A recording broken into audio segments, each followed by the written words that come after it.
Hello, ma'am. Ako po si Sandy Padilla, a MAED student.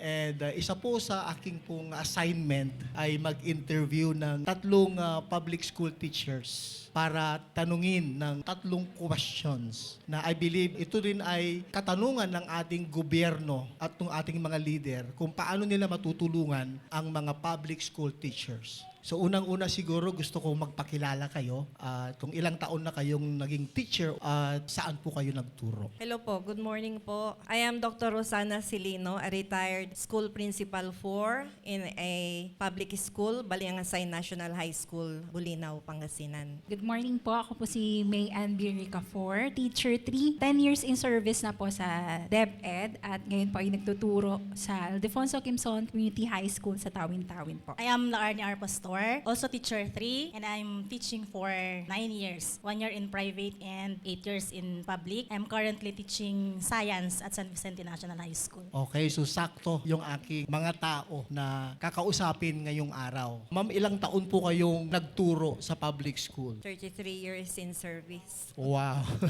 33 years 33 before years. retired. Opo. Hindi na natin patatagalin. Yung unang katanungan, simulan natin kay Madam May Ann. Do you feel sufficiently competent in the conduct of your work as a public school teacher? Yes po. Pero may pero.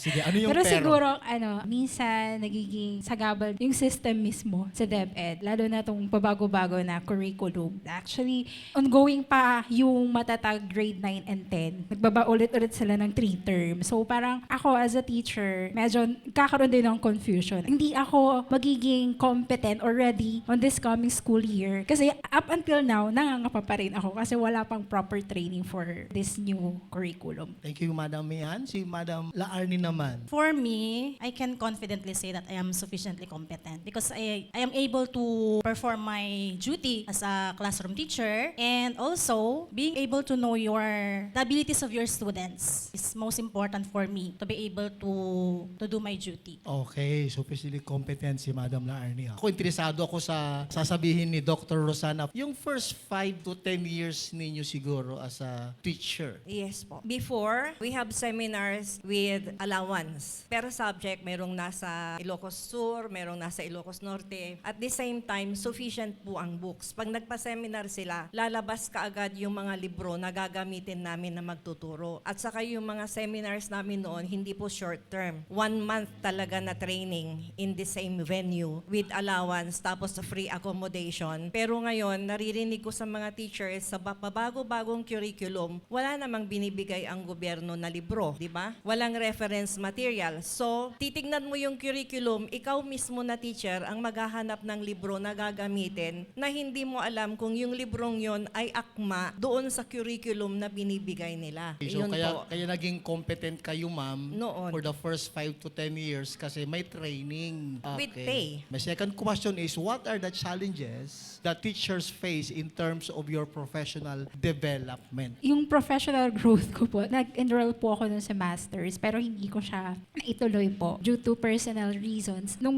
nangyari noon, nahirapan na po akong bumalik sa pag-aaral kasi po sa oras, dahil sa family, sa work. Yun po talaga yung naging struggle ko. Time yung problem. Thank you, Madam. Madam Laarni naman. One reason why nahuli akong nakapag-finish ng aking master's is also lack of resources. That is also a very big problem din, especially for married teachers like us. Lalo na po kapag ang husband or wife, wala rin po silang stable na trabaho. Wala rin pong free na postgraduate university. So really, kinakailangan po ng enough money. Kakaiba si Dr. Silino. Natapos nila ang kanilang doctorate. Siguro give us few tips. At what age kayo natapos ng masters? What age kayo natapos Actually ng po, doctorate? ang masters ko, patigil-tigil po. Single pa ako nung nag-start ako sa Luzon University. Tapos nung nag-asawa ako, natigil. Tapos nung nagkaanak ako sa panganay, tinuloy ko sa PSU. Tapos pinanganak ko yung pangalawa, natigil. So, sasabihin ko yung totoo, graduate lang po ako ng masters ko sa Lyceum noong 2003. Nung nakatapos ilang taon na kayo noon? hindi ko po alam. Nung nakatapos Tapos na lahat ang mga anak ko.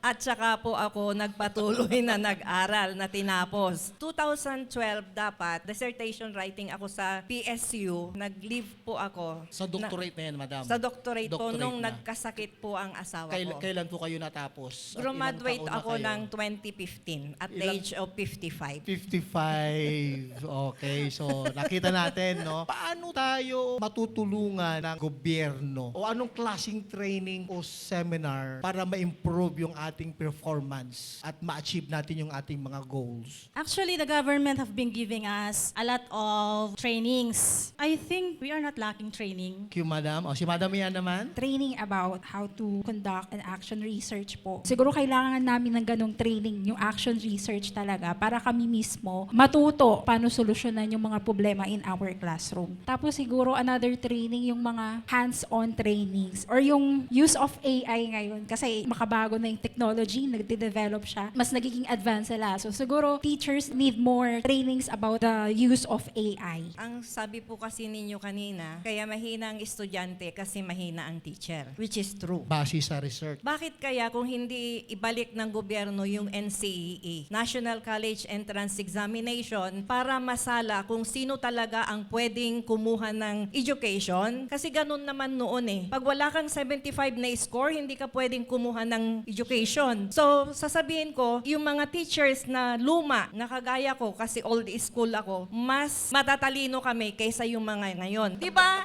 Ang pinag-aaralan ngayon, nakabase lang sila sa cellphone. Pag gagawa sila ng research, copy-paste. Kasi ginugol nila, ang daling gumawa ng research. Sa amin noon, pag nahuli ka sa library at hindi ka nagbasa ng libro, maiiwan ka. So we have to go back to the 3 R's. So reading, writing, arithmetic, kasi yun ang foundation, yun ang basis. Kaya kung gusto nilang gumanda ang education, ibalik nila ang National College Entrance Examination para yung mga kukuha ng education na courses ay yung talagang may laman ng utak. Dahil hindi ka naman papasa kung walang laman yung utak mo. Right?